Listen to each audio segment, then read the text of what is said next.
anggagaa hokkuuti abbaa gagaa kannaalee agaa jedhama gadaan biyya gagaa hokkuuti ardaa biyya ardaa hokkuuti ardaa hokkuu keessa nus Oromoon Gujiif Booranaa kibba Oromiyaatti ilmaan lamaa waliin jiraattu hanqinnoota tokko tokko nu gidduu jira mootummaan naannoo Oromiyaa gurra nu ergisee asii achi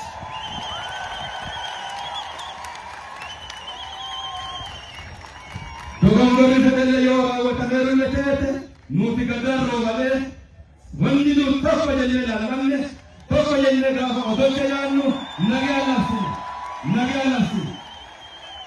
nagaa labsine nageenyi immoo Oromoo hundaa barbaachisa nageenyi mootummaa naannoo Oromiyaa sadarkaa guddaa haga mootummaa naannoo Oromiyaa hundaa'e asii hangafa medargii irraa ka'ee jira Oromoo sirna caqasa hangafa medargii irraa ka'ee jira mootummaan naannoo Oromiyaa mana murtii irraa kaasee sirna gadaa barsiisuu kaasee hirphaa dabalee yookaan buusaa gonofaa qabatee magaala shakkaliitiin wal qabatee wantoonni gurguddoon deebii sadarkaa mootummaa naannoo deebisaa jiru kan nama gammachiisu jira waan ta'eef kanaaf galata ulfinna si wajjii qabna.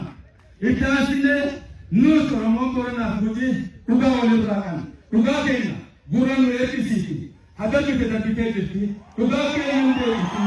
Waliin tasinu nuti Oromoodha. Abbootiin gadaatiif nuti walii taanee ilaali.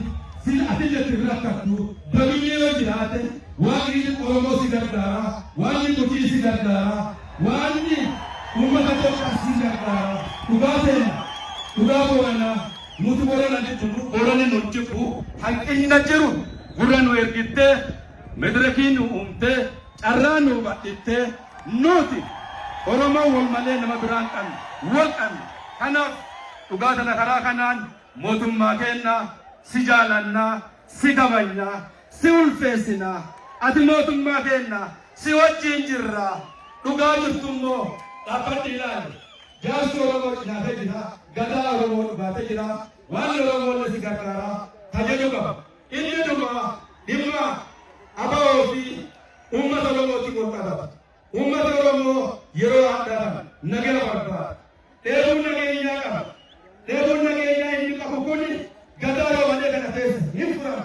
Sodaa malee waaqa Oromoo yaamannee waaqa Gujii yaamannee deebiin nagayaa waan filannoo qabne waan ta'eef asinis mootummaan naannoo Oromiyaa dhaabbatanii Oromoo kanaaf dadhabaa jirtanii elaa jirtanii ilmaan teenya hamaqaa Oromooti baddaa jirtanii dhaabbatanii of ilaaltanii gurra Oromoo eeggitanii nagaa waan tasaa yaaddanii Oromoon ce'uu qabaa.